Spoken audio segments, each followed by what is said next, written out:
Olá, pessoal que nos assiste aqui na SGTV, programa Almanac Confusão, agora na sua terceira temporada. Iniciamos a semana passada entrevistando a dona Lindolfa, uma senhora de 102 anos, muito feliz da vida, que mora lá em Espinha do Peixe.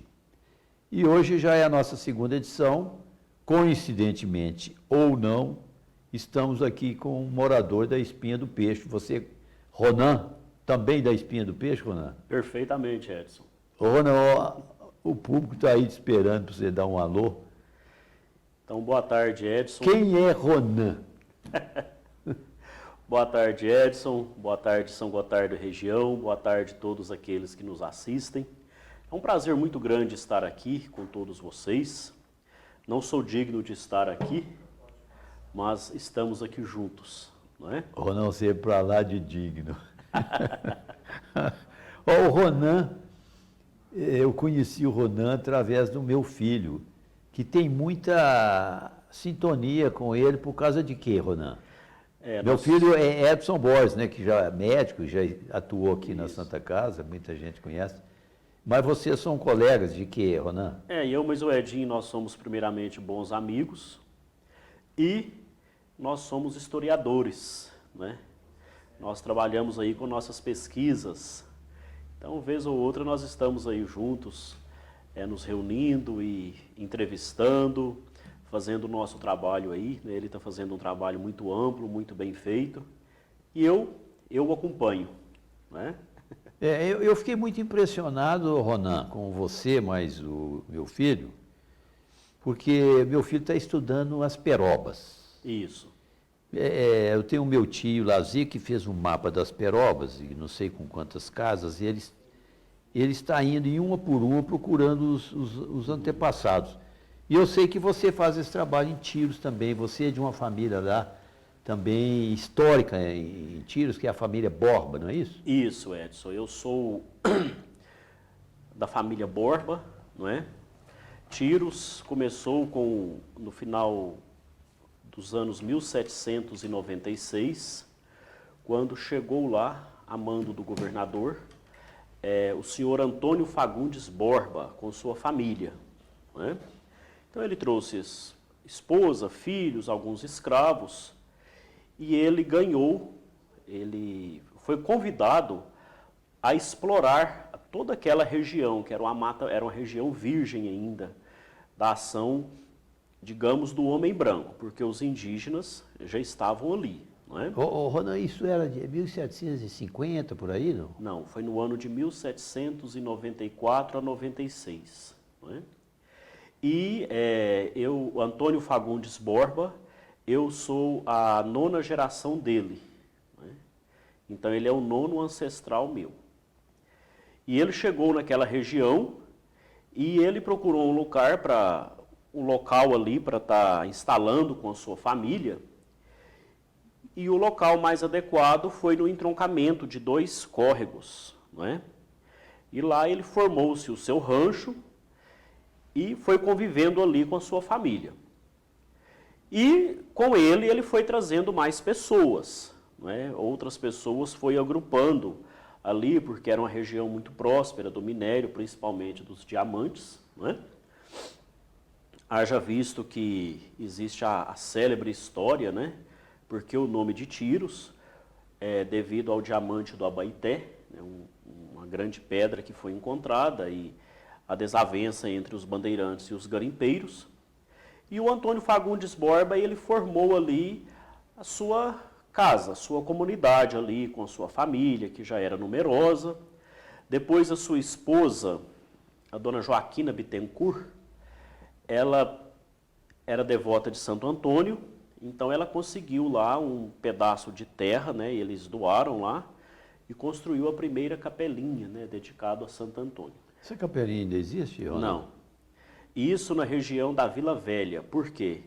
Nos anos... Só para situar um pouco aqui, até para o nosso público, Tiros, para quem mora em São Gotardo, Matutina, conhece, né, muito perto, daqui lá são 50 quilômetros. São. Você chega, parece uma cidade planejada, com Isso. ruas largas, avenidas, Mas o local primitivo não é ali não, né? Não, justamente por isso, né? Então o local primitivo foi aonde o Antônio Fagundes Borba se instalou com a sua família ali. Na confluência dos dois. Na confluência dos dois córregos lá, né? Então lá hoje é um local que não é habitado, né? Apesar que é muito próximo da cidade, é chamado de Vila Velha, não é? Você me mostrou, eu estive lá, né? Nós fomos lá, né? Eu, você e o Edinho. E lá ainda existe o cemitério, né? Que é o que sobrou, as ruínas que sobrou da antiga cidade, foi o cemitério. Ronan, isso para você é muito precioso, né? Porque historiador, né? Muito. E, igual como você muito bem colocou, né? Ela é uma cidade plana, uma cidade planejada, realmente, porque tornou-se, né, um povoado, depois o distrito, a vila, e na década de 20 teve um abalo sísmico, Edson, né? E esse abalo sísmico abriu o povoado, abriu a vila ao meio, né? Então teve um choque das placas tectônicas, né? E esse abalo fez com que as pessoas não tinham mais condição de viver lá. E liderados pelo padre José Coelho, que era o padre da paróquia na época, eles reuniram 12 homens e foram a Belo Horizonte pedir para o governador de Minas para trocar o povoado de lugar, né? Você sabe qual é o governador? Não, Aliás, não me na lembro. época ele era presidente, né? Isso, eu não Da me lembro província, no né? momento. Talvez Olegar Maciel. Não Ele é me bem lembro antigo. no momento. Isso. Não, né? E aí foram até lá, né? E entre esses homens estava o Zeca Bom Tempo, que foi o primeiro, era o intendente da época, né? E lá eles conseguiram o direito de mudar a vila de lugar, porque não tinham condições de viver lá mais devido a esse abalo sísmico que houve, né? E assim que foi autorizado, eles começaram a construção. E um dado interessante, Edson, é que o governador falou, olha, autorizo desde que vocês firmem um documento comigo que vão ter 12 residências lá. Vocês vão ter que mudar para lá, né? Então construiu-se as primeiras, a primeira construção foi a igreja matriz. Depois, primeiro o traçado, né? Traçou toda a praça, as ruas, né? Você vê que são avenidas duplas.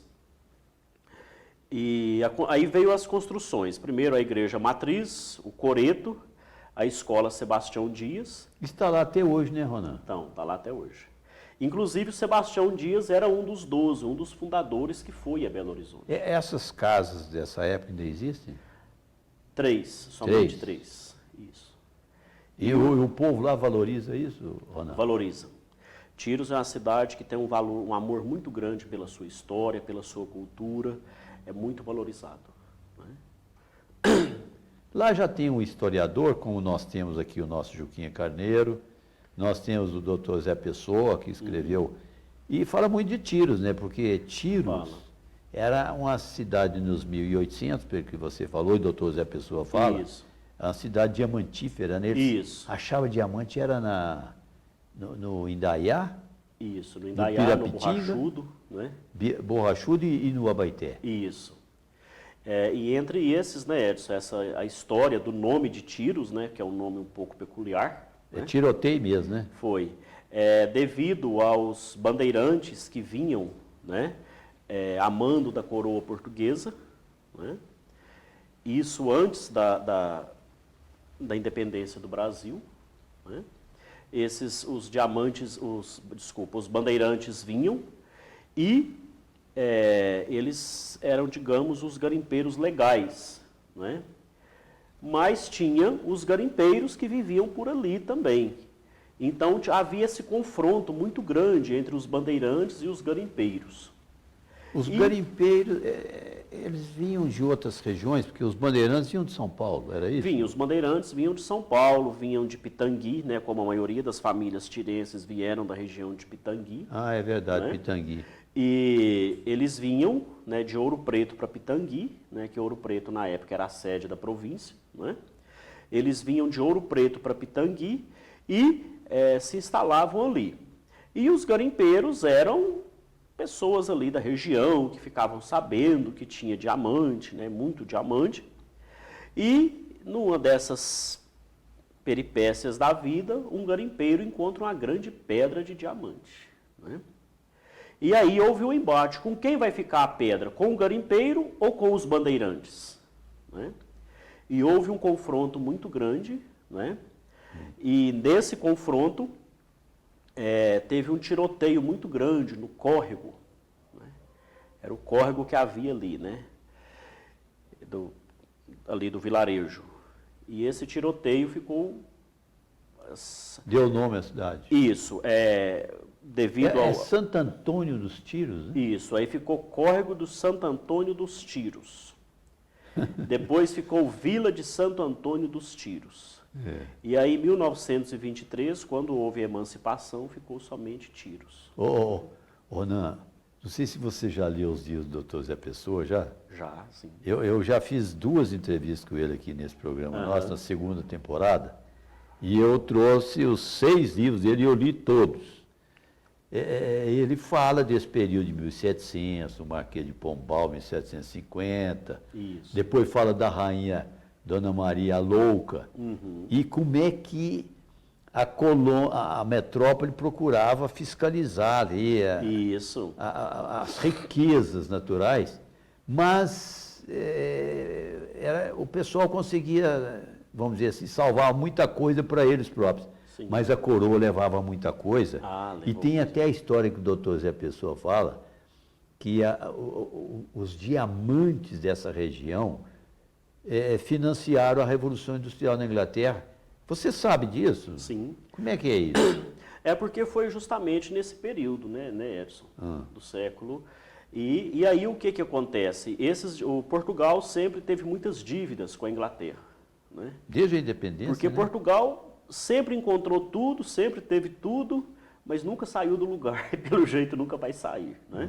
Não, mas é uma terra boa de morar, né? Então nesse período, o Brasil sendo uma colônia de Portugal, tudo que se arrecadava aqui ia para Portugal e de Portugal mandava para a Inglaterra. Inclusive esse diamante, né, desse embate, ele está hoje na coroa da rainha da Inglaterra. Né? É mesmo? Isso. E o Dr. José Pessoa, ele tem além do seu vasto conhecimento, da sua cultura, né, e do seu amor pela terra, ele é também tirense, filho de tirense. Né? Esqueci desse detalhe. Ele é da sua região, da Espinha. Da Espinha do Peixe. Por quê? O Dr. José Pessoa, o ancestral dele, 2 irmãos, Moraes Pessoa, receberam a sesmaria do imperador na época. E esses 2 irmãos eram João José de Moraes Pessoa e José João de Moraes Pessoa. E eram os ancestrais dele. Então eles vieram de Portugal, não é, para tomar conta dessa sesmaria ali que abrangia além do município de Tiros, na região da Fragata. Não é? E lá ficou os Pessoa. Então, as famílias que povoaram Tiros, primeiramente foi a mim, né, com a chegada do capitão Antônio Fagundes Borba, e depois os Moraes Pessoa. E aí, com o tempo, eles tiveram atritos políticos, uma família com a outra. Né? Hoje não, hoje isso aí já ficou na história, né, nos anais da história.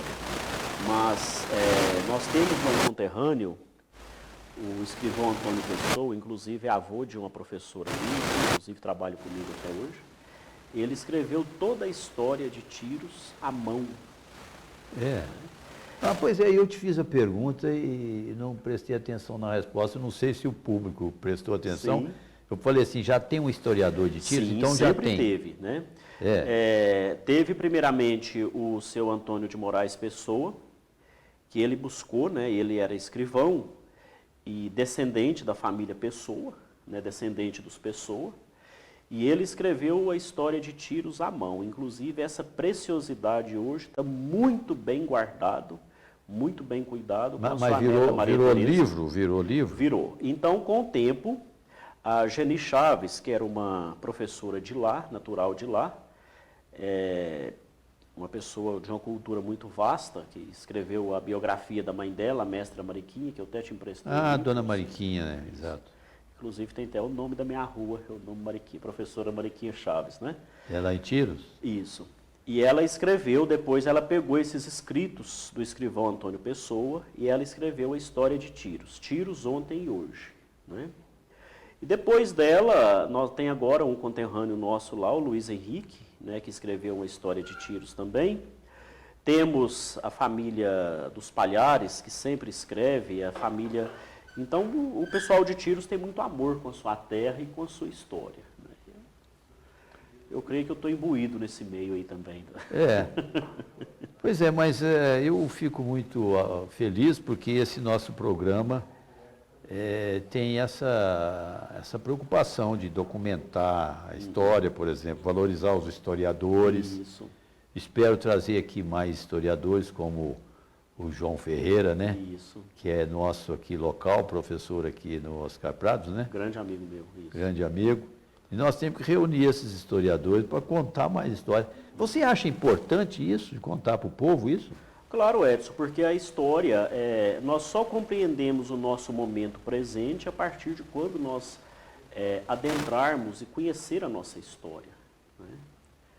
Nós não nascemos aí ainda não, né? Por enquanto, não nascemos aí numa impressora 3D, né? Nós temos uma origem, nós temos alguém que nos trouxe até aqui, alguém que veio antes de nós. É importante saber isso, né, Ronaldo? Muito importante mesmo.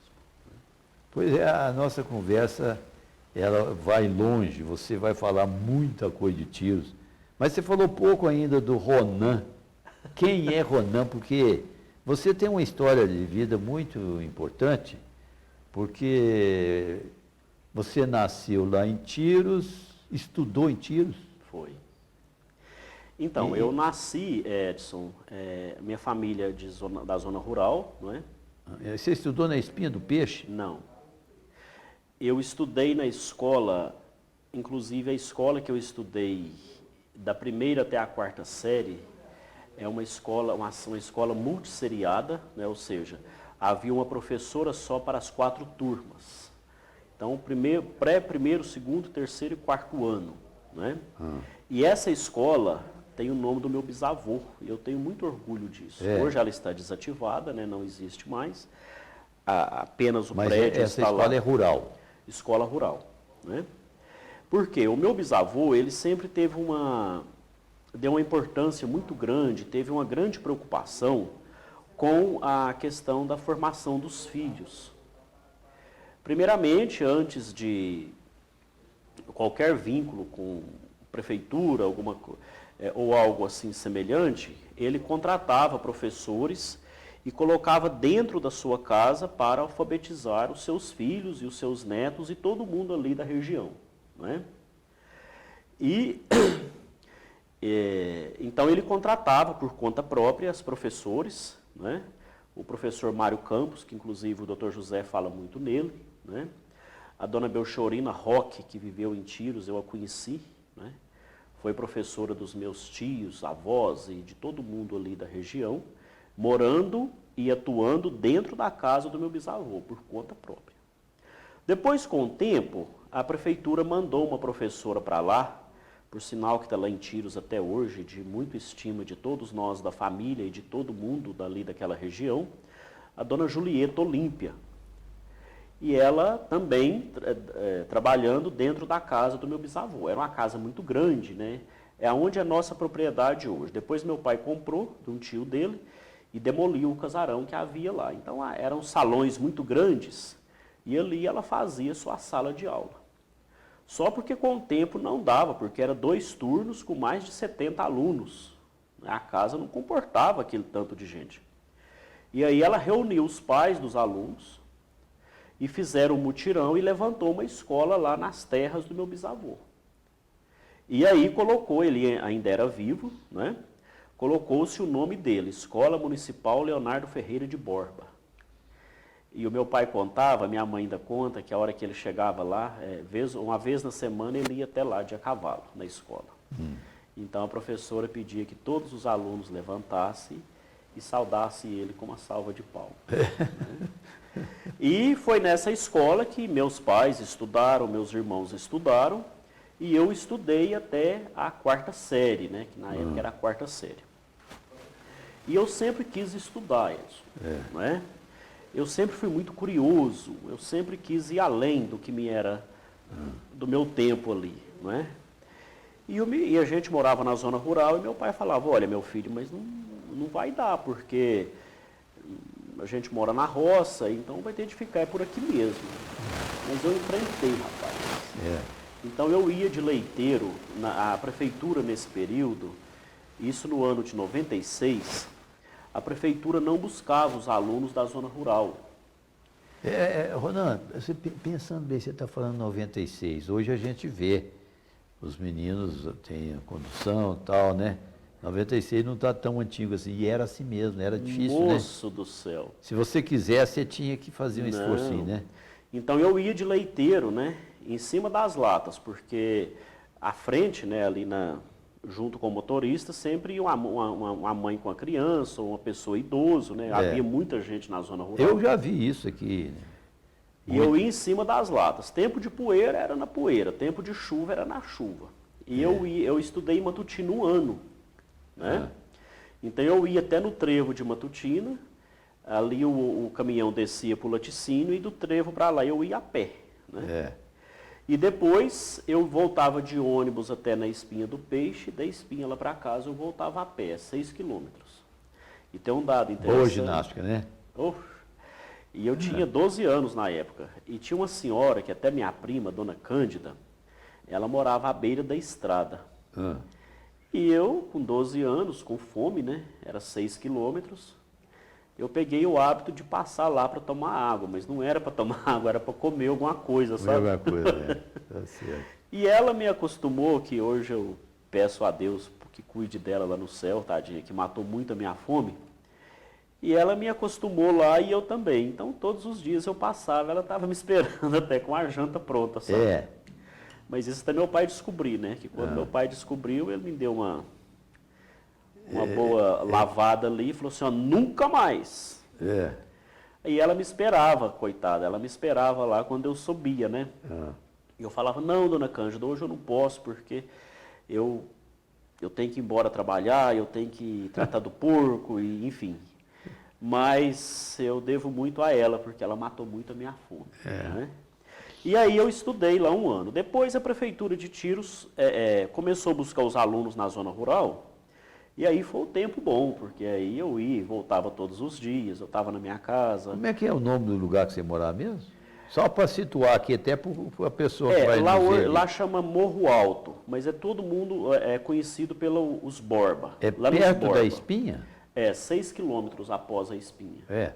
Ô, Ronan, ali nessa região de Tiros, o doutor Zé Pessoa fala isso, os escravos, os negros foram muito utilizados ali como mão de obra, né? Foram. Tinha até lá a região, como é que chama? Da Maria Preta. Maria né? Preta? A Maria Preta, né, Edson, ela já foi pós o período escravagista. Porque o que foi a região... então é mais recente? A Maria Preta, ela era fazenda de um coronel Lourenço, ele era de Itapecerica. Doutor Zé Pessoa conta isso. Isso. E o que ele fez? Ele tinha muitos escravos na fazenda dele. E após a abolição, ele pensou, o que eu vou fazer com esse tanto de ex-escravizados que eu tenho aqui? Aí ele falou, olha, eu tenho umas terras lá em Tiros, e vocês podem ir para lá que eu vou doar aquelas terras para vocês. E eles vieram. Né? Então você imagina, né, Edson, que filme, né, que cena, pais, idosos, porque vieram todo mundo, não ficou ninguém, vieram todo mundo dos escravizados da fazenda do coronel Lourenço. Né? A gente tem até dificuldade de imaginar a dificuldade, você né? Imagina, crianças. Como né? era difícil, né? E eles vieram e se situaram ali naquela região. E a Maria Preta era a matriarca deles. Não é? Era mais velha. Então, eles vieram... A dona Lindolfa veio daí, né? Não se sabe. Não se sabe. Que ela não é dos descendentes deles, não. Não. Ela veio do Capão Preto, que é de lá de... é bem abaixo de Tiros, né? Ela não tem ligação familiar, é muito Não, né? uma convivência muito grande, mas ligação familiar com eles ela não teve, não, né? Então aquela região ali teve muito escravizados, né? E os ex-escravizados que ficaram ali, que graças a Deus se socializaram com todo mundo, são respeitados, né, por todos e viveram harmoniosamente ali com todos, né? Ronan, mas então vamos evoluir. Você tem muita coisa para nos contar da sua experiência de seminário. Sim, graças a Deus. Você foi quase padre, né, Ronan? Fui. Então, Porque, Edson, Ronan, aqui nós temos em São Gotardo o Celso de Castro, ele tem um livro inédito contando a história dele, que ele nasceu em 1930. Ele conta de 1930 a 43. Depois, essa é a primeira parte do livro. O livro tem 3 partes. uhum. A segunda parte, ele virou irmão marista, em Resende, Rio de Janeiro, né? Se eu não estou enganado. Lá tem Aí a vários. segunda parte ele contando, e a terceira ele contando depois que ele deixou a congregação, né? Isso. Você também tem essa trajetória, né? Tenho, Edson. E ele conta, assim, valorizando muito esse período, o aprendizado dele foi importante, né? Uhum. Eu agradeço imensamente a Deus e à congregação dos missionários redentoristas que me acolheram, né? Eu fiquei 10 anos e, claro, tive toda uma formação clássica, né? Durante esse período eu concluí 3 cursos superiores, né? Eu sou formado em Filosofia e História pela PUC de Campinas, sou formado em Teologia pela PUC de São Paulo e pelo ITESP, afiliado ao Instituto Santo Anselmo de Roma, né? Mas além de toda a formação clássica que eu tive, de tudo, a minha formação humana, ela foi muito forte. Eu fiz todos os estudos clericais, né? Além de emitir os votos, porque eu pertencia a uma congregação religiosa. Então, em uma congregação religiosa, você emite os votos. Então, eu fiz os votos de castidade, pobreza e obediência, né? E os votos você os renova durante 4 anos. Quando é no último ano, você faz os votos perpétuos e ordena diácono. Após o diaconato, você fica um período e ordena padre. Então, eu não fiz os votos perpétuos. Eu renovei durante 3 anos, né? E quando foi no meu último ano de teologia, eu já havia decidido que eu iria sair, então eu deixei a congregação, né? E estou no mundo, digamos assim. É. Mas eu fui, né, primeiro porque eu tive uma influência muito grande dos meus pais e avós, inclusive eu falo hoje com o coração pranteado, porque está com 20 dias que eu enterrei a minha avó paterna, com quem eu tive uma convivência muito intensa mesmo. E tanto ela quanto os meus pais me orientaram muito na fé, me ensinaram muito a rezar, né? E então eu sempre fui muito curioso, né? A minha curiosidade foi tanta, Edson, que eu ouvia os mitos, eu ouvia as histórias, eu perguntava, eu pedia às pessoas para contar uma história mais de uma vez, até desde quando eu comecei a ler. Aí eu fui lendo as lendas, os mitos, né? É o que me saciava, porque a minha curiosidade seria muito grande, né?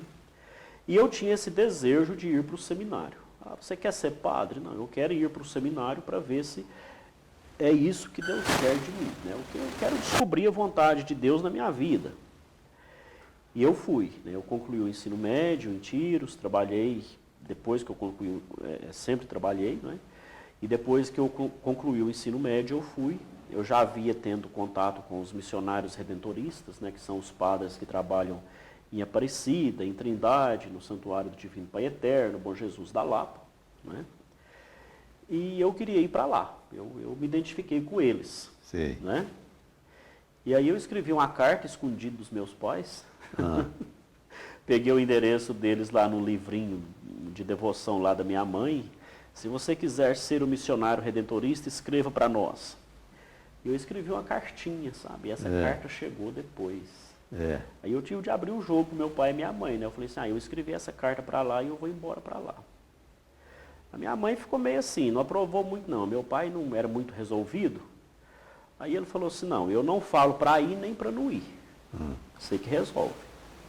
E aí eu fiquei como adolescente, né? Vivi minha vida de adolescente, tudo, mas sempre com aquele pensamento que um dia eu tinha que ir.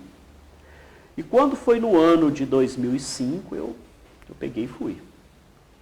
Então eu morei um ano em Aparecida, né? Lá junto do Santuário de Aparecida. Depois eu fui para Campinas, né? Lá em Campinas eu morei 4 anos, onde eu fiz... então você tinha a formação do seminário interna, né? Mas de manhã você ia para a universidade para você cursar a universidade normal, né?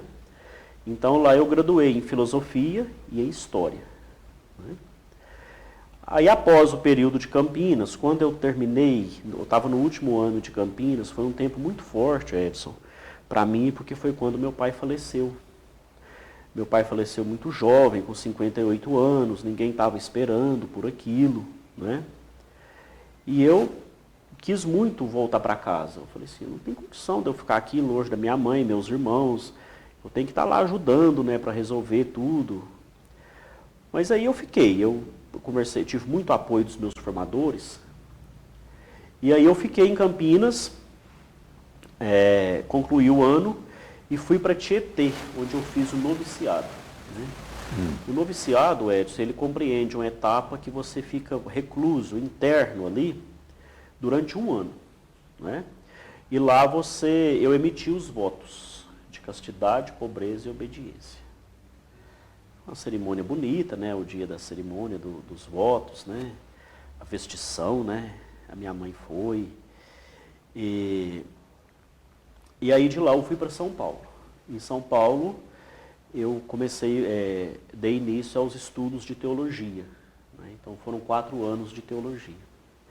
E foi uma experiência fantástica, porque em Campinas eu tive contato com as comunidades eclesiais de base, com as ações sociais, né?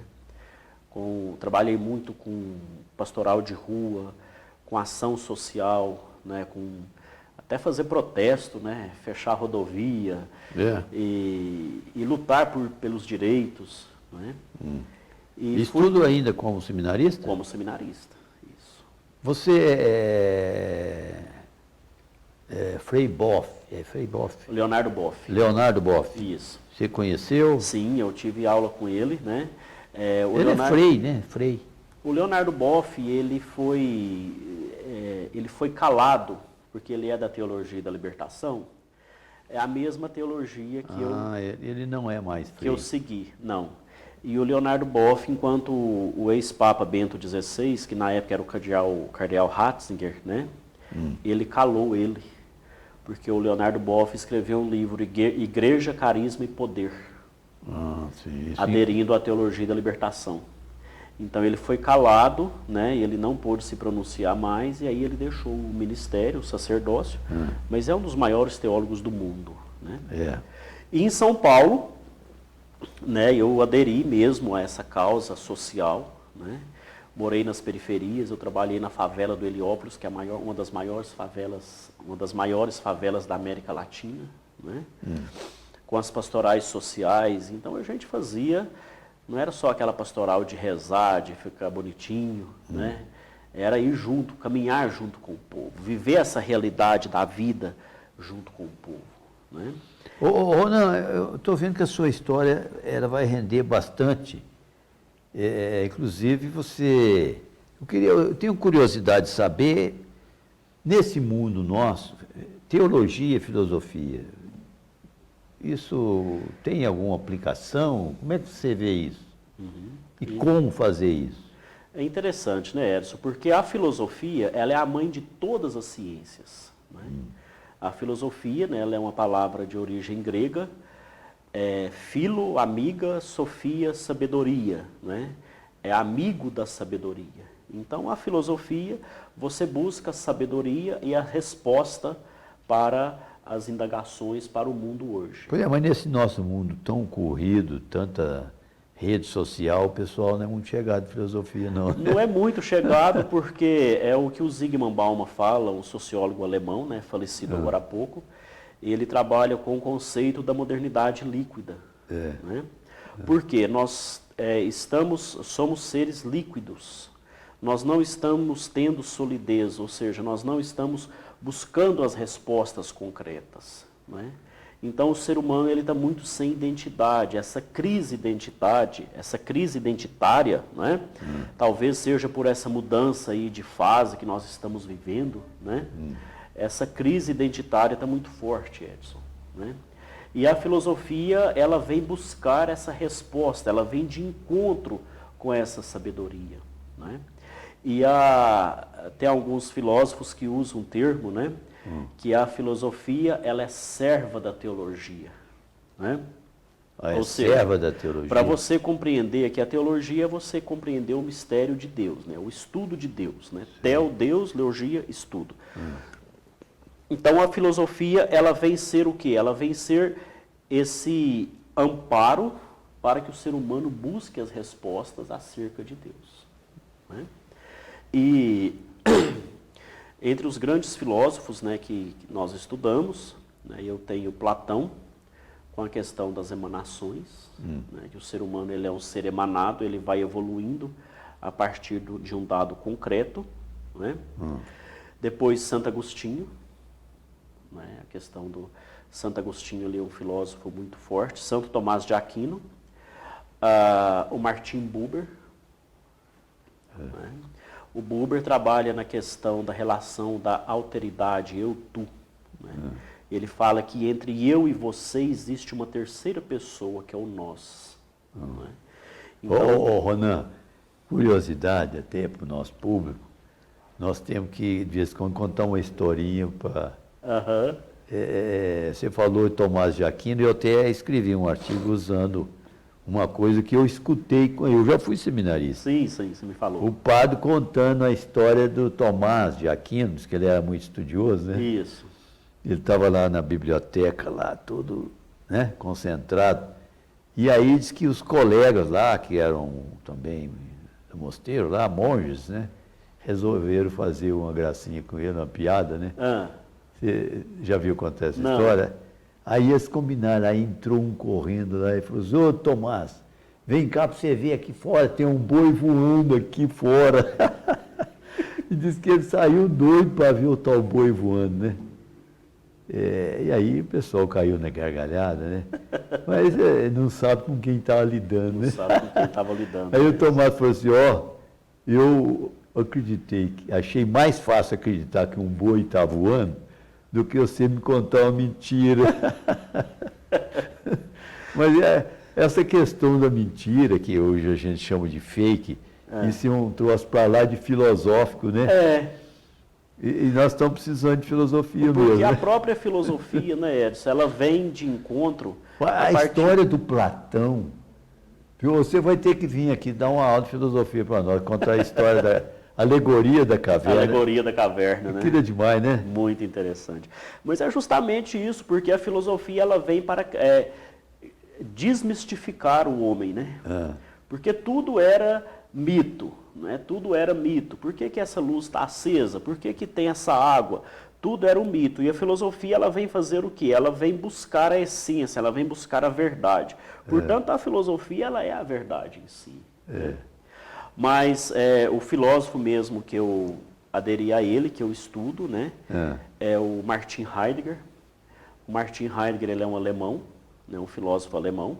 Esse já é bem contemporâneo. Ele é contemporâneo nosso, né, com a sua célebre obra Ser e Tempo. Né, e ele vem trabalhar sobre o existencialismo. Né, e ele vem trabalhar sobre o existencialismo porque a partir da nossa realidade, né, nós não estamos aqui hoje, 17 de abril de 2023, por acaso. Nós estamos aqui, eu estou com meu amigo Edson, com esse público aqui que está nos assistindo. Né? Então, o Martin Heidegger, ele trabalha com essa questão do existencialismo e a filosofia dele é muito forte a partir de quando ele trabalha o ser humano em si. Né? E entre os teólogos, não é? nós temos vários teólogos e o meu tema, né, da meu curso de teologia foi sobre a mística de Dom Luciano Mendes de Almeida. Né? Dom Luciano é brasileiro? Dom Luciano, ele é da família Cândido Mendes, né, aquela Universidade Cândido Mendes, né? O FMG tem isso. Fundação Cândido Mendes. E o Dom Luciano, ele foi uma pessoa que ele viveu uma vida enraizada, ele viveu essa vida concreta no ser humano, concreta no outro, né? Sim. E viveu em São Paulo, né, durante um bom tempo. E estando em São Paulo, na região da Zona Leste, né, ele aderiu a causas sociais, ele levou religiosos para a periferia, ele evangelizou aquelas periferias, ele tirava o que ele tinha no bolso e dava para uma pessoa, né? E o que ele fala, a última palavra dele, né, Edson, aí ele ficou em São Paulo um tempo, depois ele foi para Mariana, morreu sendo arcebispo de Mariana. A última palavra que ele falou é: Deus é bom. Deus é bom. Você sabe que nosso papo está rendendo bem. E você ainda tem umas coisinhas para falar para nós, que eu estou vendo além da filosofia. Você falou pouco da história. Por que você enveredou para a história? Tem a ver, né? Filosofia, teologia, história. Na verdade, eu enveredei pela história primeiro, Edson. Primeiro, né? Eu sempre gostei de história, sempre gostei de ouvir, e eu sempre fui muito questionador. Né? Eu queria saber a origem das coisas, eu queria saber ali por que o ser humano existia, por que a minha família existia, como que era a vida dos meus ancestrais, de onde viemos, né, para onde vim e para onde eu vou. Ana, já teve aqui um Lázaro contando para nós de onde é que vinham as crianças. Ele foi criado na roça, lá em Matutina. E aí, a mãe dele, quando ia ter neném, foi um punhado, né? E aí, eles mandavam os filhos tudo para casa da avó, que era vizinha. E aí, no dia seguinte, eles chegavam em casa, estava lá um menininho. Aí eles falavam: mas onde é que veio esse menino? Aí eles falavam: não, passou um avião e jogou. Então, a questão das origens, né, Ronan? Tem muita. Aí você falou dos mitos, a gente inventa história, né? Você trouxe umas histórias para nós de assombração, não trouxe? Sim, então, Edson, e isso aí nunca me satisfazia, sabe? Sei. Essas histórias que tinha nunca me satisfazia. Então, reunia muita gente, a minha casa sempre foi uma casa muito cheia. E reunia várias pessoas ali à tarde, à noite, e um contava um caso de assombração, o outro contava outro, e eu queria ouvir cada vez mais, sabe? Eu queria saber, eu queria ver a assombração, eu queria conversar com o Saci Pererê, eu queria ver a mula sem cabeça, eu queria ver os meus ancestrais que apareciam lá, que andava de a cavalo, né? Que conversava à noite com os que já haviam falecido. E eu gostava muito de passear em cemitério, sabe? Mas como eu achava bom ver aquelas datas ali... Ronan, a única vez que eu fui com você em Tiro, você me levou... Foi no cemitério. Para 2 cemitérios, né? Tem um lá de baixo e o de cima. Foi, então. E Matutina também. E Matutina também. Então, e eu convivi muito com a minha avó, né, paterna, falecida agora há pouco. E eu acho que a hora que meu pai, mas a minha mãe não tinha mais paciência comigo, de tanto que eu perguntava e questionava, eles me mandavam para lá, porque ela tinha paciência comigo, sabe? E eu perguntava a ela, e ela me contava as histórias, eu pedia ela para contar de novo, e ela recontava. E eu me lembro de uma senhora, Edson, que morava lá, a Fia. Como a Fia era uma pessoa estimada, sabe? E ela trabalhava nas casas ali da região, e ela chegava lá na minha avó à noite com a lamparina. Você conhece lamparina? Demais, eu acho que o nosso público também conhece. Eu fui criado com lamparina. E ela chegava lá na minha avó, lá pelas 8 horas da noite, e a minha avó ia com ela para a cozinha, e elas contavam histórias, sabe? Contavam histórias. E ela era da região de Arapuá, mas ela morava ali, com o seu filho. E quando chegava na época de junho, ela preparava meses antes para ir para a festa de São João em Arapuá. E ela contava de uma fogueira que era feita lá, e eu ouvia aquilo, aquelas histórias dela, mas eu me colocava dentro daquela história, sabe? E as histórias que ela contava de um padre que foi bater num gato e o gato matou o padre, e que tinha uma usina na região aqui, que essa usina era muito perigosa, porque os fios davam muito choque lá dentro. E eu ouvia aquelas histórias dela, né, as histórias dos antepassados, as histórias de assombração, e eu me colocava ali dentro daquele cenário ali que elas montavam, né, até eu dormir. Aí eu dormia, minha avó me levava para a cama, e as duas ficavam ali, e os galos cantavam, e elas lá conversando. E entre as muitas histórias que eu ouvia ali naquele cenário de convivência com avós, com tios, pai, mãe, irmãos, a minha avó contava uma história que ela perdeu um irmãozinho por volta de 5 anos. Os pais iam com os filhos para a missa na Espinha, e o menino caiu com a cabeça lá e morreu acidentalmente.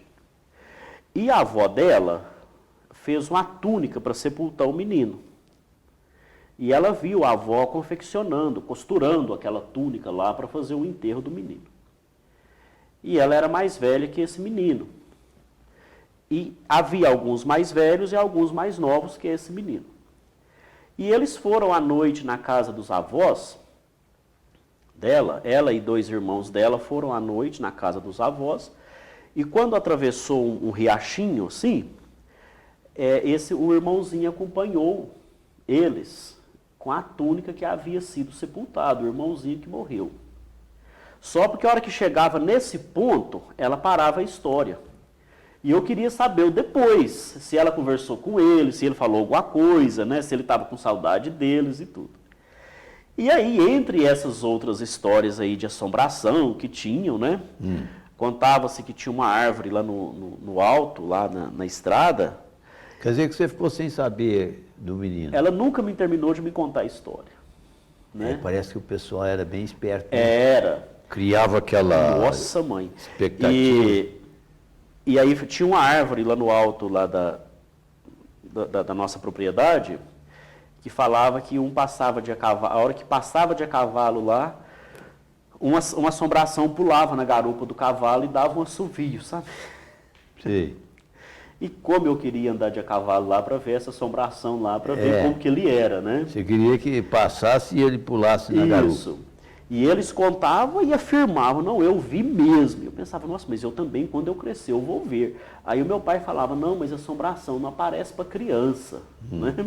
Assim que eu me tornei adolescente, eu comecei com a literatura e eu já perdi o foco ali. Né? Outros casos que houve também lá foi que no casarão do meu bisavô, né, que foi até meu pai que demoliu quando ele comprou, havia muitas assombrações, né? Que tinha um que arrastava um couro dentro da casa, ouvia gemidos, né? E o armário caía com todas as louças que estava dentro, de repente levantava, não tinha nada. Caía e não quebrava nada. Não, eles iam lá, estava tudo igualzinho, né? E que tinha uma assombração que andava no forro da casa, e assim por diante, né? Isso envolvia muito, né, Edson, o nosso imaginário, né? Totalmente. E os casos, né, de heroísmo, né, que meus tios, meu pai eram domadores e amansadores de cavalo e de bois, né, bois de carro, né? Então, nós vivemos nessa mística ali, né, envolvido, né, naquele cenário ali. Outro fato muito interessante nesse período aí da minha infância, Edson, foi que os meus primos de Uberlândia, eles vinham passar férias em casa conosco. Então, quando eles chegavam, eles contavam a vida da cidade grande para nós. E nós contávamos a vida, a realidade nossa da roça para eles. Né? E eles, a gente sempre encontra e vem as lembranças da infância, né? E eles acham muito interessante porque o meu pai, ele dava uma obrigação para nós, cada um tinha uma obrigação em casa, né? Você também viveu na roça, você também conviveu com isso, né? E eles nos ajudavam, né? Eles ajudavam a fazer tudo. Depois a gente ia pegar fogo lá, que só Deus sabia o que fazia, o que a meninada aprontava, né? Mas primeiro tinha obrigação. E eu sempre acho isso muito interessante, eu até escrevi um texto uma vez na faculdade sobre essa relação que tínhamos, eles trazer a realidade da cidade grande para nós e nós levarmos a realidade, e eles levar a realidade nossa da roça para eles. Não é? Eu acho que nós somos os últimos rurais nesse país. Hoje todo mundo é urbano, né? Todo mundo é urbano. Você é rural tanto quanto eu. Isso. Mas esse pessoal mais novo está afastado do rural mesmo, né? Então. E hoje com os meios de comunicação também, né, Edson? Você tem contato com tudo, né? É mesmo porque a cidade foi para a roça também, porque lá você tem eletricidade, aí você tem tudo, né? Tem. Eu guardo com muito estima as cartas que eu mandava para os meus primos, para os parentes que mandava fora. Como que era gostoso você receber uma Usava-se o carta, correio, né? Nossa! Tinha que Toda colocar no semana, envelope, tinha um no dia na sebo. semana que eu ia no correio despachar um tanto de cartas, né? É. Isso era muito rico, né? A gente traz isso com muita sabedoria, né? Com muita gratidão. Né? Pois é, Ronan, mas você tem muita coisa para falar ainda. E São Gotardo para você? Porque você agora vai virar São Gotardense. Você vai vir para cá, né? Isso. Então, Edson, São Gotardo... Para nós vai ser muito bom, mas eu tenho dó do pessoal lá de Espinho do Peixe. Muito obrigado. Mas você vai lá visitar eles, Com né? certeza, não, a gente está sempre junto. Porque você já está aqui com o pé aqui no Oscar Praz, né? No Afonso Pena, né? Afonso Pena. Isso. Então, Edson, São Gotardo, primeiramente, é uma referência, né, na região toda, né, e como é para mim, né? E eu, para mim te falar uma verdade, São Gotardo, quando eu penso São Gotardo, eu penso gratidão.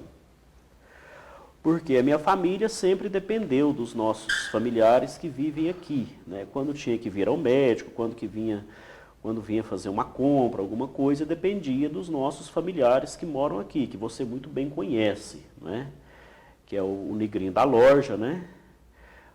A família do João Londe, né? Que tanto a Ordália do Negrinho quanto a Edi do João Londe são minhas primas, né? E a família vinha e ficava aqui na casa deles, né? Então eles sempre nos acolheram. E a mim, mais significativo ainda, porque eu estou sempre lá junto com eles, né? E eu vejo que São Gotardo, para mim, significa gratidão. Gratidão pelo que sempre acolheram a minha família quando foi preciso, e me acolheu quando eu vim de São Paulo para cá, né? E gosto daqui, tenho orgulho de falar que sou dessa região, né?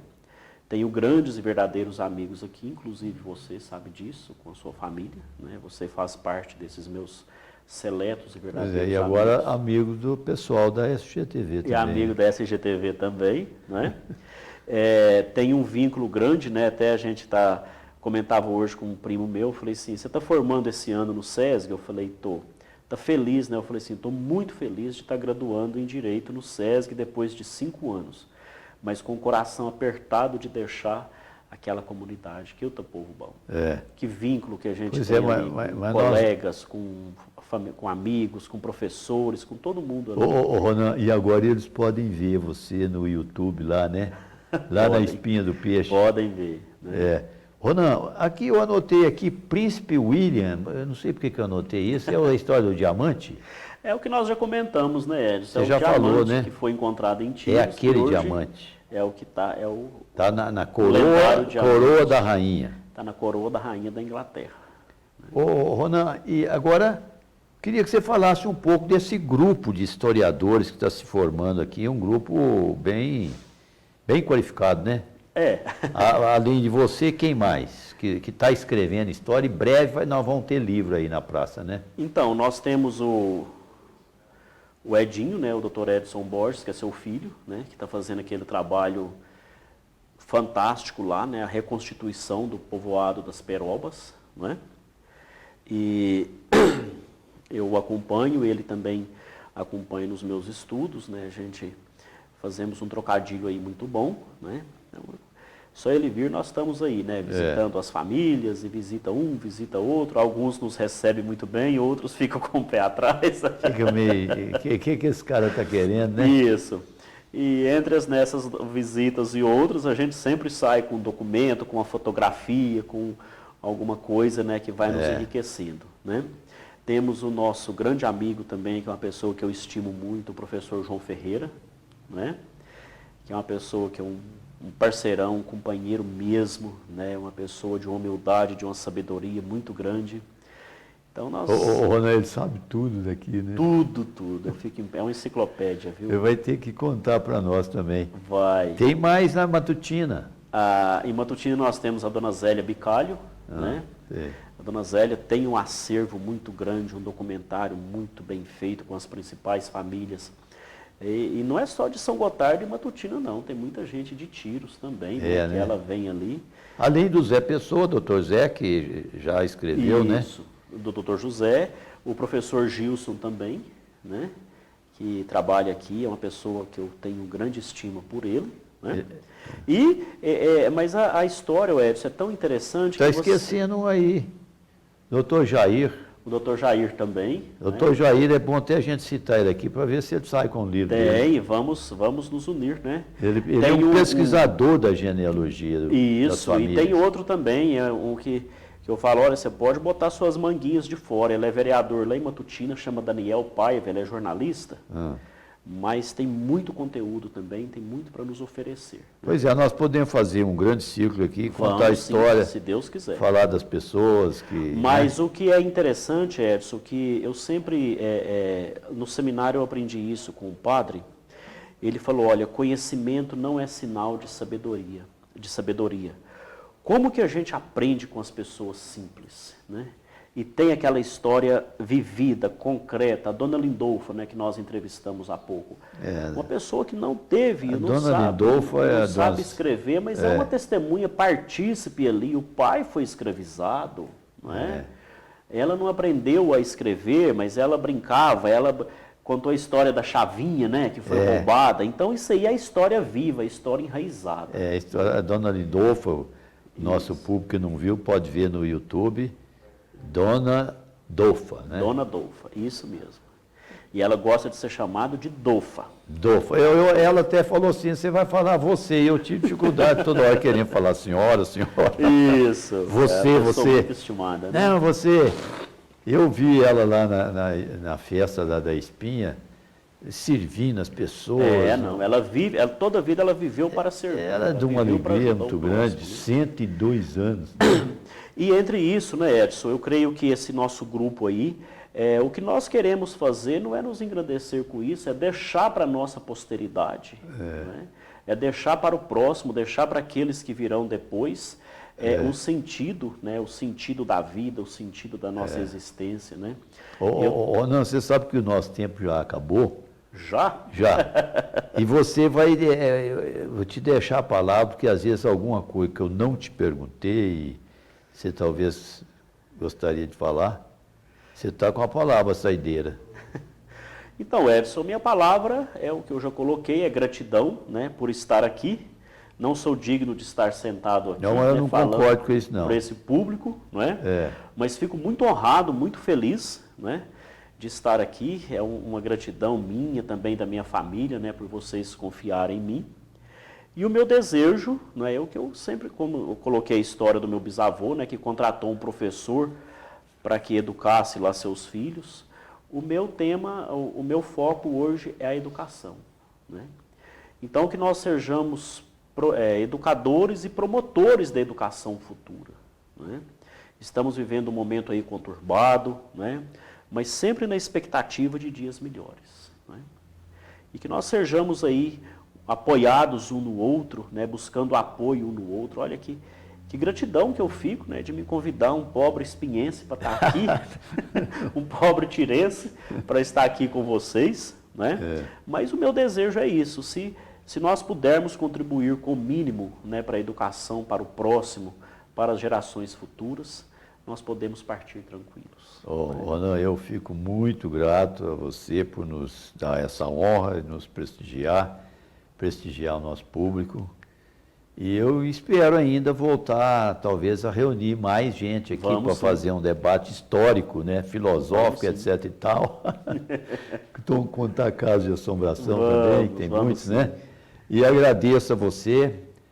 Pode despedir do público que está aí, esperando a sua despedida. Então, eu agradeço, né, mais uma vez a toda a equipe do SGTV, aqui na figura do nosso amigo Hudson, do professor Edson Carlos, né? Gostaria de estender um abraço a dois grandes amigos meus, que estão lá nos Estados Unidos, né, longe, que é o Wellington Oliveira, lá da Espinha do Peixe, fomos criados juntos, e o Romário Olegário. Então, na pessoa deles, eu me despeço e agradeço e abraço cada São Gotardense, cada tirense, cada matutinense, cada região, cada ser humano que nos prestigia nesse momento. Que nós podemos caminhar sempre juntos, firmes aí na mão de Deus. Muito obrigado a todos. Muito bem, Ronan, meu obrigado, e agradeço aqui ao nosso público, a todos que nos acompanharam aqui nesse programa Almanaque Confusão, SGTV, e agora agradeço também aos nossos patrocinadores, que estão aqui nesse livrinho aqui que eu inventei, Ronan. Eu espero que pingue muito dinheiro para nós continuarmos esse trabalho nosso, porque nós dependemos desse pessoal aqui. Com certeza. Agradeço a todos e semana que vem tem mais. Muito obrigado.